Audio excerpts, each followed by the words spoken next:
Allons-y, my friends, and welcome back to Destiny 2 for the Eververse update.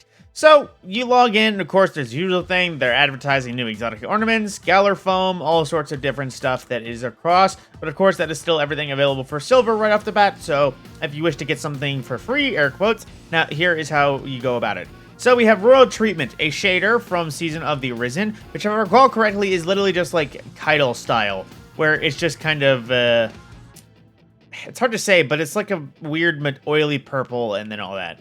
Then we have the Harpy entrance and transmat effect where you pop out of a Gorgon, essentially, from Season of the Splicer. And we also have the Brilliant Idea, which if I recall, does a light bulb actually go off, or is it just... Yep, nope, that's all it is. Then we also have the Rising Dawn ornament from Season of the Chosen, which is basically pulling a sword out of midair and holding it there. And of course, it's a flaming sword, so this works best for Warlocks, I'd say, because, you know, that's their sword. Then into the main Bright Dust store. For our flares, we have Warbrick from Season of the Drifter, which is essentially a very solid black silvers with some hints of red. And you can see that red there on Revision 0, which... Once again, Bungie, why can't we shader guns? Clearly you'll make it, or shader exotics, you clearly make it so that shaders work, but we just can't do it. Bungie, what are you doing? Then we also have Kite and Slate, which I will recommend this one for a specific reason. If you don't know about something, some highlights work different when it comes to glows. If you wish to see this example of how weapons can look very good glowing, may I take you to the collections and visit a hand cannon known as Fatebringer.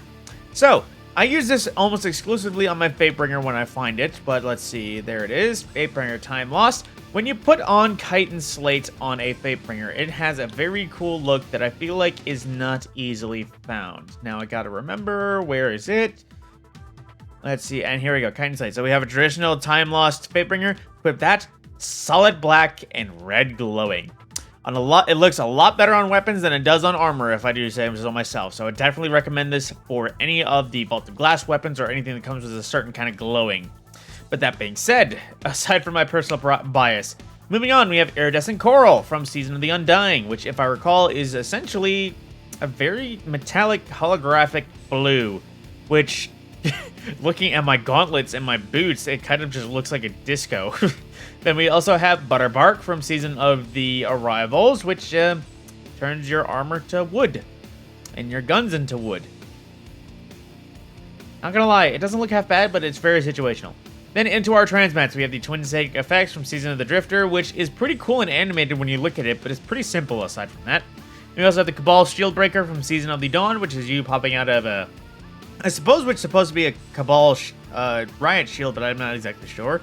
And we also have the Swirling Leaf entrance, which I could swear is just another one of Bungie's case of recolored transmats.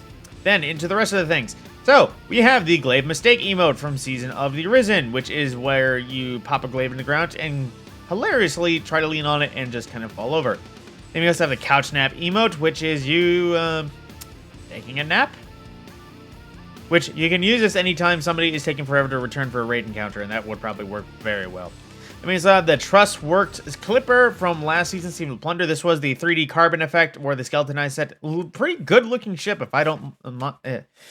words, if I'm not lying.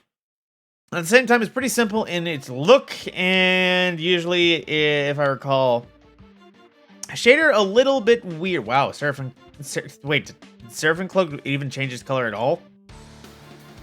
Okay, very little. But aside from that, that's how that works. Then, I will say... For your characters, if you wish to pick up the Arc set for your 3 characters, it is currently the Gauntlets. The Gauntlets of the Arc set from this season are currently available for Bright Dust, so if you have any character that you wanted to start building this up, maybe discount the silver later, I would recommend getting your hands on these while you can. This probably will not be back in the Eververse store this season, specifically the Gauntlets. It will probably get more armor from this set, but not the Gauntlets again. Now, of course, we have, for Titans, specifically, the Belenius boosters for Lion Rampants. A pretty solid look. I will definitely say I like these better than normal Lion Rampants. But at the same time, I will, of course, during this time, give you a brief moment to see what the other looks are for the other 2 classes. In case you don't know what they are, I mean, I would just recommend you check yourself in case you like the way they look. Then, of course, second to last, we have Homesteader for Xenophage, which is essentially just the Tex Mechanica look for Xenophage. It's not a Tex Mechanica weapon, mind you, but do think it just looks straight up better than the original.